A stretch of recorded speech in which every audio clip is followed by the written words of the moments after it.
Friends, greetings from the Holy Land. My name is Rabbi Dr. Joshua Berman of the Bible Department of Bar-Ilan University. And I want to just begin by saying what a great honor this is for me to be able to address you at your conference following the generous invitation of Dr. Lee on behalf of the Korean Association of Christian Studies.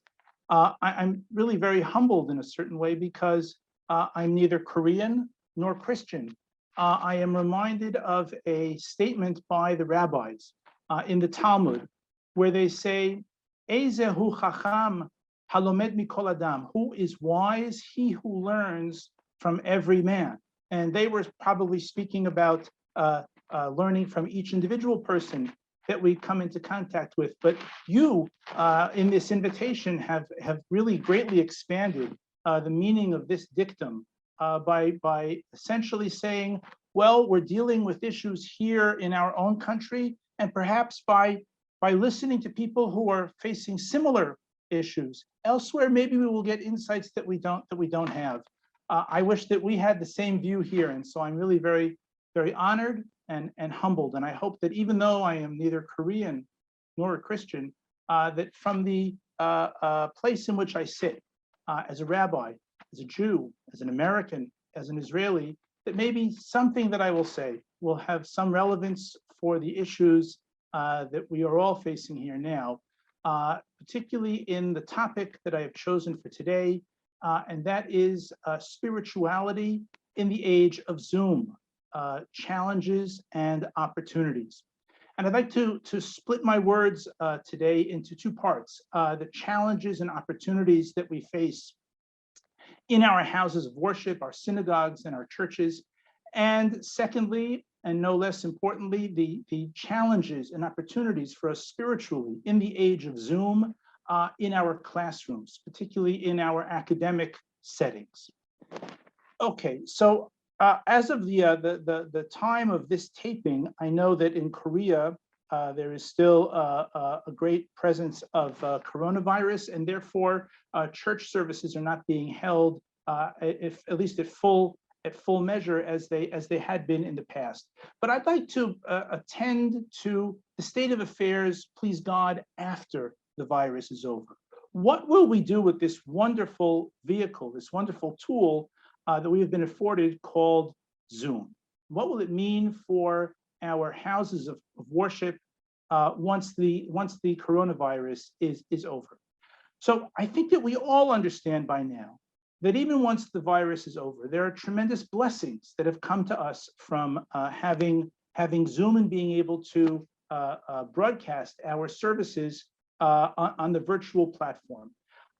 What we all see, and this is true in America, and it's true in Korea, and it's true for Christianity, and it's true for Judaism, is that when we have the virtual platform, we have higher attendance. There are more people who are participating in one form or another in our service when we have it online. And there's a number of reasons for this. It's easier to participate. There's no traffic. You don't have to get into the car and go. It's also true that when we broadcast our service virtually, that now we can broadcast really to the entire world. And so it's no longer just to the people who are in our own community. Perhaps there are others that are in other communities that wouldn't even have the possibility of joining us in our own house of worship that are now able to join with us. And finally, the reason that we have greater attendance when we're online is, and this must be said quite honestly, is that people are free to come and leave when they want. When it's live in the church, in the synagogue, well, it's rude to show up late, and it's certainly rude to get up and leave early. But on the virtual platform, you tune in when you want, you tune out when you don't, and nobody really notices. And so this means that people feel they don't need to be there for the whole hour or 2 or 3 hours that the service might be. They're able to be there for the portion that they want. So all of these issues together bring us to a state of affairs where we're actually reaching many more people online than we are in our own houses of worship. Some other opportunities and blessings that have come to us from the virtual platform in terms of our houses of worship, our prayer services, is that now we're able to attend to the elderly and to the infirmed, those who might not be able to make it to church or make it to synagogue. This is very easy.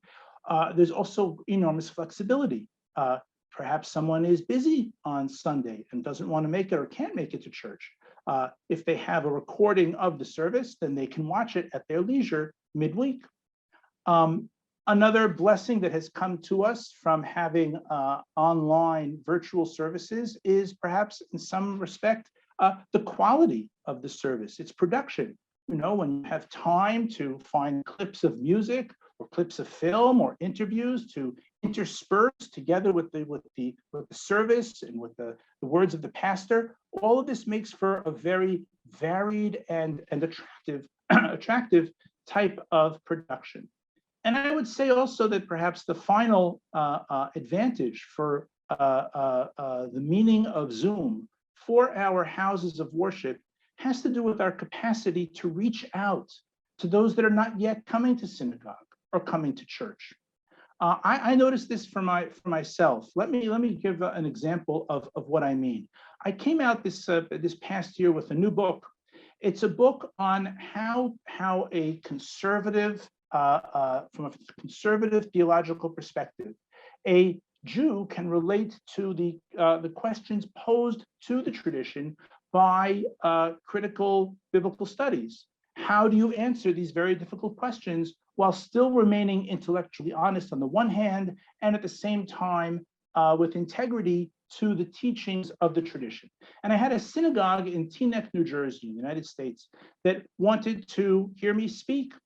And what we did was we actually had a live discussion, and we had it with their synagogue members. This was during the height of the pandemic when travel was impossible. And what so much surprised me was that when I saw the people who were on the screen, the person in charge of the event told me afterwards that there were people in attendance who were not members of the synagogue, that the synagogue had done advertising in the community, and that people who would never have come to the synagogue came to the event online. Because our houses of worship, on the one hand, for all of their beauty and their sense of bonding and community, are somewhat exclusive. It's difficult sometimes for someone to come from the outside into our church or into our synagogue, because inside the house of worship, everybody knows one another. They all know exactly what to do. At this part of the prayer service, there's a certain code of conduct that everybody knows what's acceptable, what's not acceptable, what can you wear, what can't you wear. And all of these things make it difficult for somebody who is not accustomed to coming to our churches or to our synagogues to simply not come. And so even if the church or synagogue hosts an event that might be of interest to a broader part of the community, perhaps some societal issue that really expands beyond just the narrow interests of religion per se, people will be very hesitant to come. Once that event is moved to the online platform, then all of those difficulties, the barriers of the physical building, they fall away. And now people feel comfortable. They're sitting in their own home, in their own living room, just like everyone else on the Zoom call. And now, perhaps for the first time, there are possibilities for this person from the outside to interact through discussion with our church members, with our synagogue members, and to suddenly lead to new bonds of communication that would never exist if all we had was the same event, but held live inside the church building or inside the synagogue building. And this is certainly a blessing that we will all want to capitalize on once the pandemic is finished, to learn how to do programming that is appropriate for the whole community, that is maybe a first step to welcoming people into our houses of worship. At the same time, for all of the blessings that Zoom brings to our houses of worship, there are severe challenges as well. And I think that these need to be put squarely on the table, and we shouldn't feel that we need to shy away from them. When we have our prayer service online, it is a completely different religious experience. And we need to understand what we're losing, not just what we're gaining. And it really comes down to several fundamental questions. How do I, as someone who seeks to connect with the Almighty, how do I encounter the Lord? Do I do so as an individual or as part of a community? You can't have community online. Community is live contact and it's ongoing. Now, why is community important? I mean, all of us, we all certainly believe that we have our own individual connection with God, with the Almighty, and we can all pray to Him. He hears our prayers, no matter where we sit, no matter where we are, together with others or by ourselves. But there are elements to religious experience that can only be had in community. So why is community important to us religiously? Well, I would split this into two facets.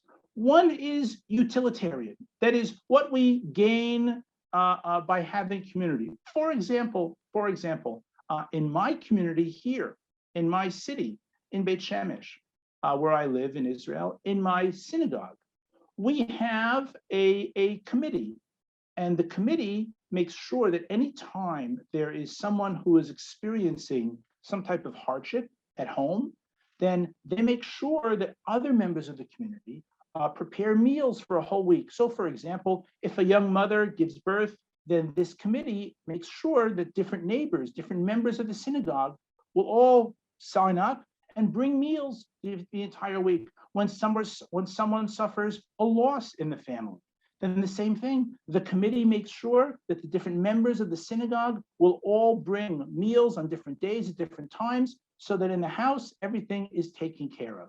So this is a type of utilitarian advantage of community. We're all there to support each other.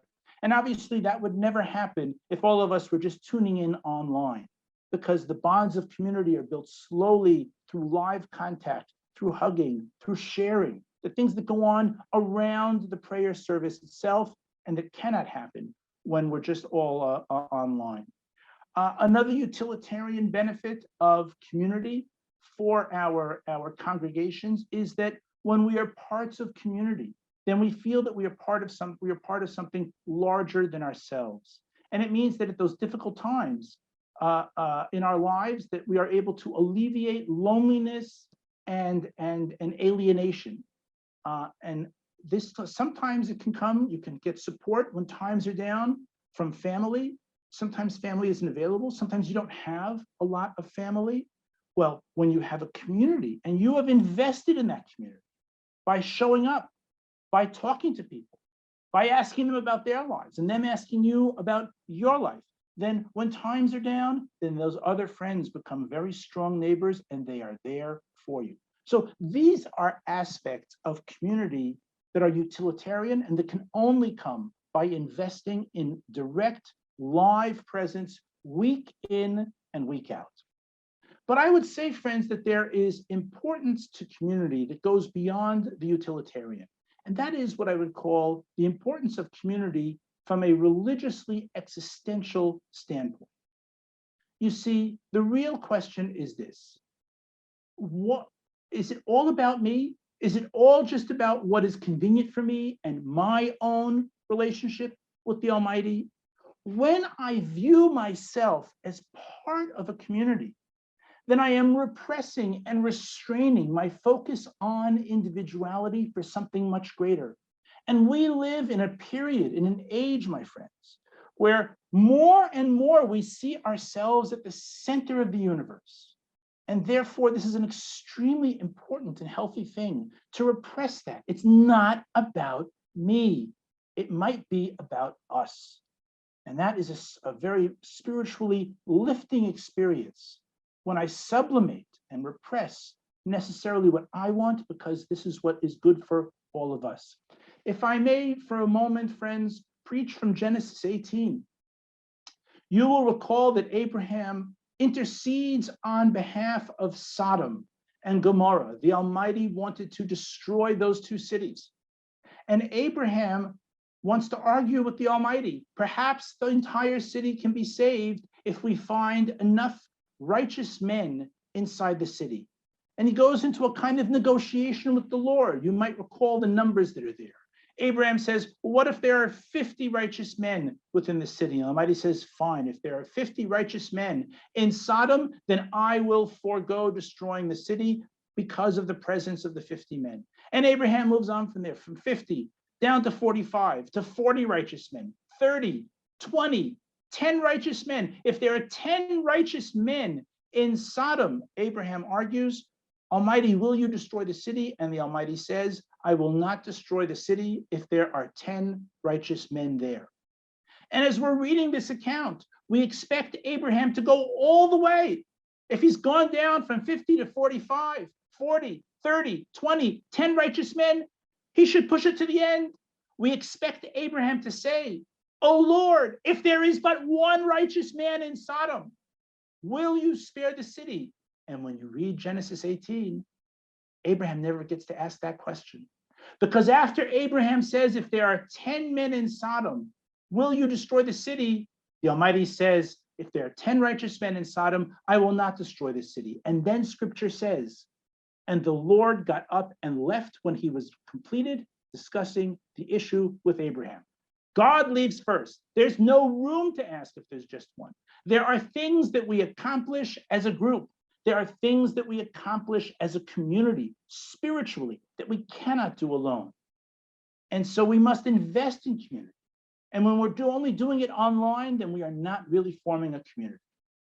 And finally, of course, there is a strength and an importance to communal prayer that we simply cannot achieve when we are on the virtual platform. Just the power of an entire congregation letting out their hearts to the Almighty.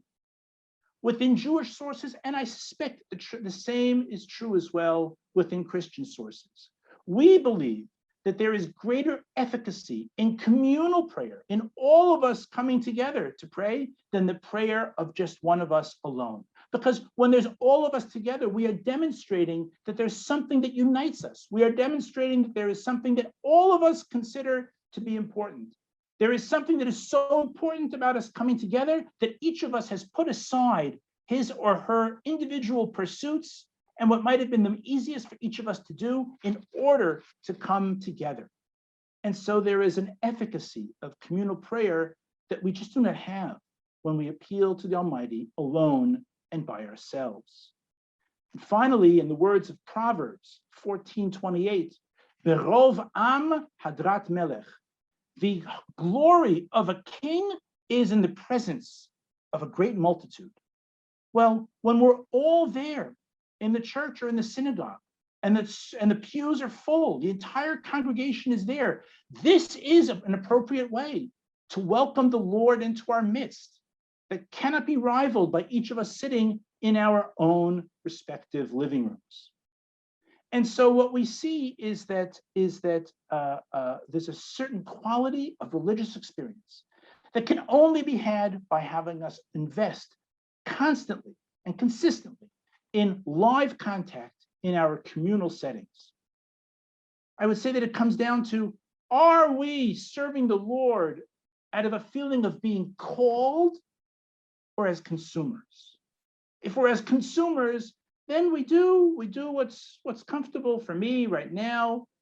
I'm having a contact with the Lord, it's just by myself. Or are we doing so because we are called to be greater than just our individual selves? We're being called to be part of something larger. We're being called to create community. I would say that there are some aspects of this that I would like to flesh out. Part of the importance of actually physically coming to the house of worship, to the synagogue, to the church, is the importance of the concept of sacred space. You see, when I tune in to the service, the prayer service, from the comfort of my living room, well, my living room is where I do everything. We eat here, we watch the television together, we laugh. Oh, and right now, during this half hour to an hour, I am going to tune in to what the pastor is saying and the service that he is leading inside the church. But I'm doing so from a space that's my general living space. Why is sacred space important? I want to invoke here, friends, something from the Hebrew language. The word holiness in biblical Hebrew is the word kadosh, or kiddusha, kadosh.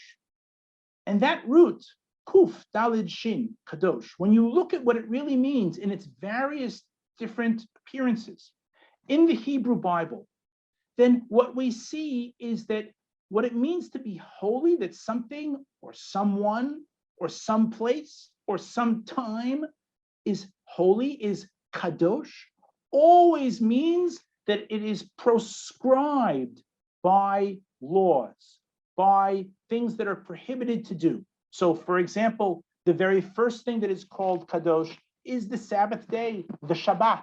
And there are, for Jews, a whole line of activities that are prohibited on the Shabbat.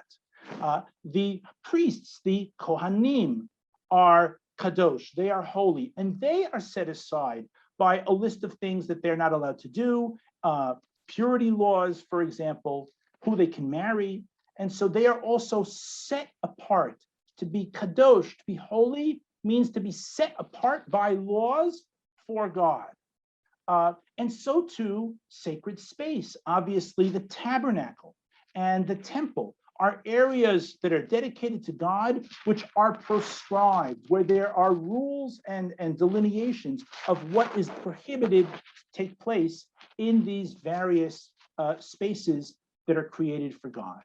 And so it is also when we have our houses of worship. These become sacred space. It is not like my living room, because inside the synagogue and inside the church, things happen that only happen there.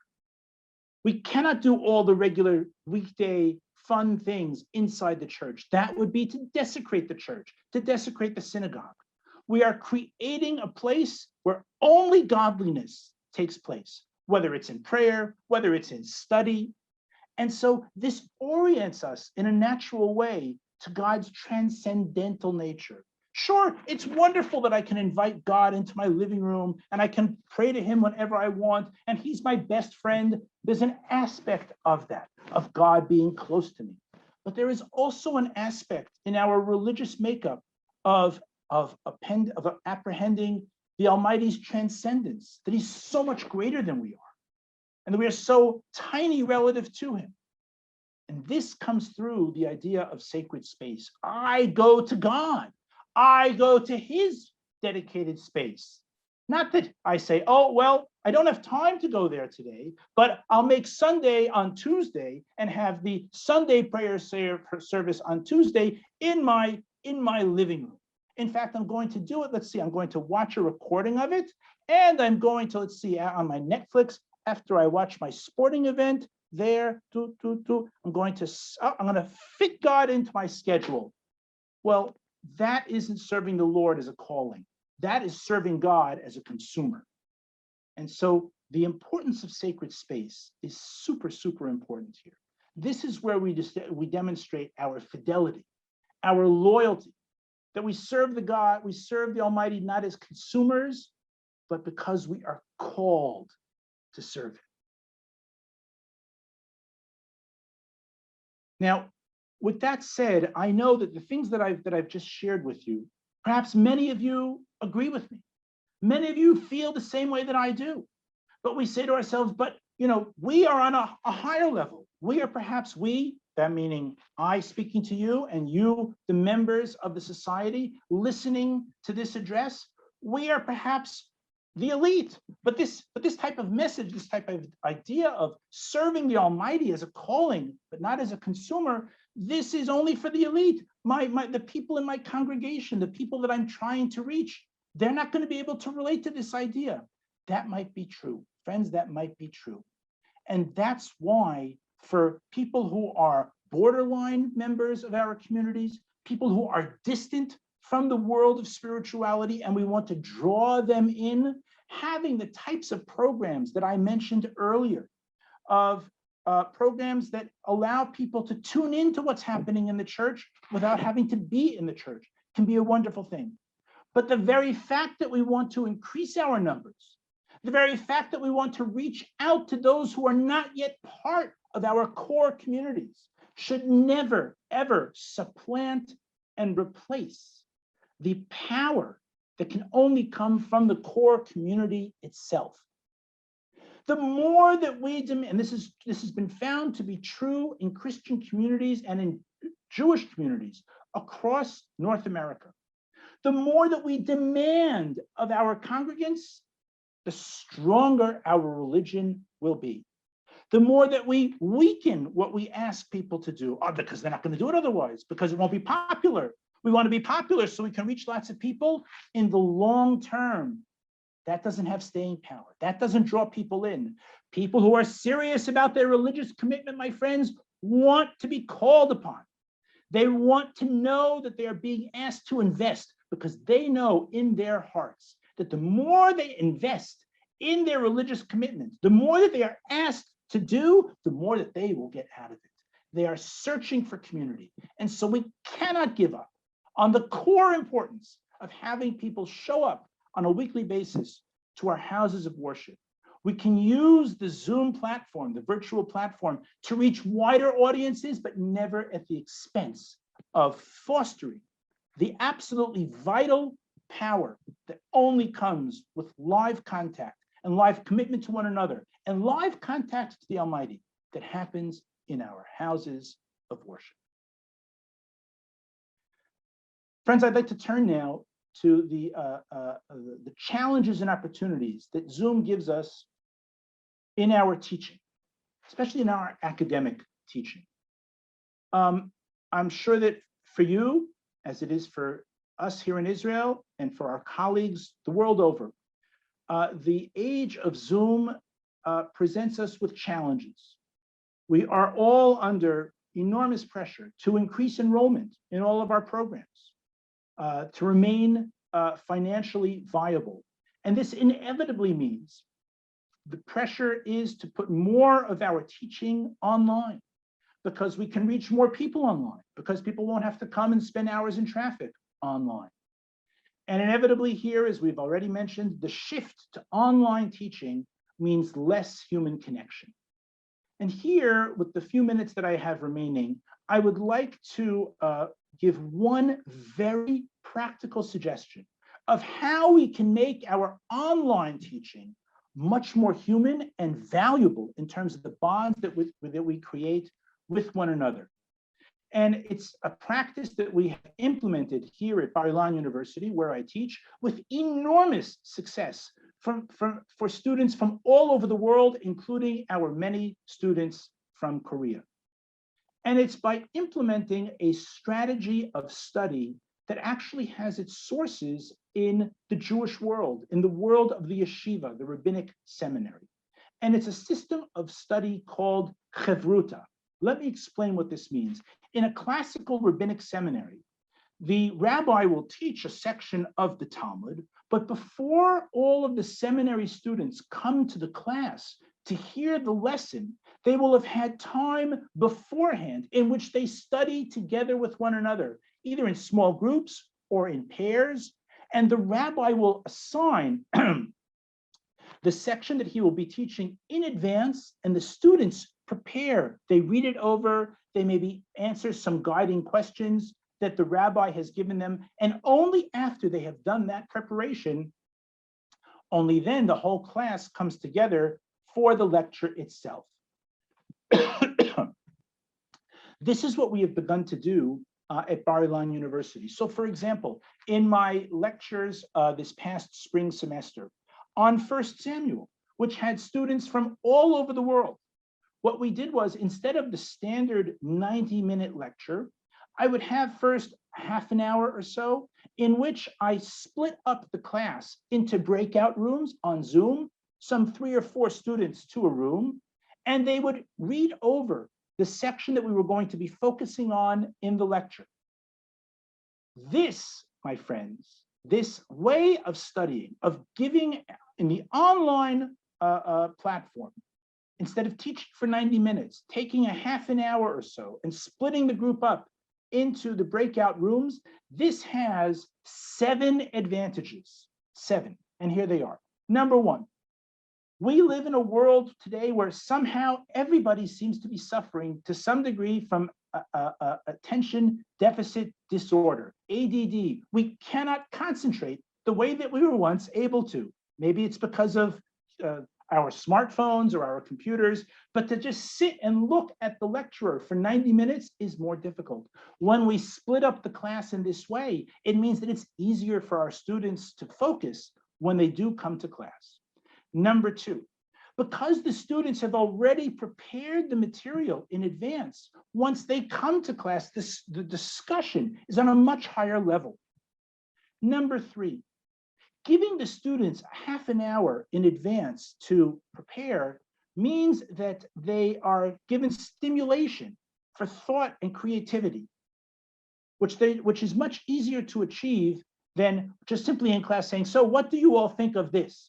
It's a very short amount of time. When they have more time, it allows the gears to turn and for them to think creatively. Number four, when we have this, what I call chavruta time, breaking up into breakout rooms, then it means the online study becomes a social experience, which we lose generally online. But when you have 4 people on a screen, then they talk about 1 Samuel, but they also talk about other things, and that's okay. That's good. That creates bonds between them. Number 5, when we split them up into breakout rooms, I visit each of the rooms. I go around, and this way I get to know the students in a much more personal way than I would when I was just teaching the entire group. Number 6, this allows us to guide the students each at their own level. When I split them up into breakout rooms, I put the stronger students in one group and I put the weakest students in a different group. And then when I'm with each group, I challenge the stronger students to think about more things. And with the weakest students, I'm able to explain some fundamental concepts that will help them understand the lecture better when we come together. And finally, number 7, when we do this, we split up the group in this way in advance. It gives weaker students a forum in which to express themselves comfortably. You see, when we have an online lecture, and I've noticed this and many of my colleagues have as well, not everybody participates. Now, this is always true. This is true in live lectures as well. But in online lectures, it turns out that the people who are the strongest students, they dominate much more. And those that are the weaker students will speak much less than they would in the in-person environment. Having the chavruta time in advance creates a small group where even the weaker students feel comfortable enough to open up and express themselves.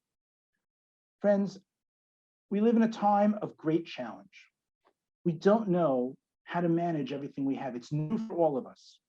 And therefore, this will require humility from all of us, because many of us, especially those that are more senior in our positions, have been doing things in a certain way for many decades, and we're kind of resistant to change. And so it's only with great humility and great openness to hearing what others say, especially the younger generations, because they are the ones that are the students, to hear what they have to say. And hopefully, if we have enough flexibility and enough humility, we will together learn how to marshal this wonderful gift that we've been given, the online virtual platform. My friends, thank you so much for listening. Blessings from the Holy Land. Shalom, shalom.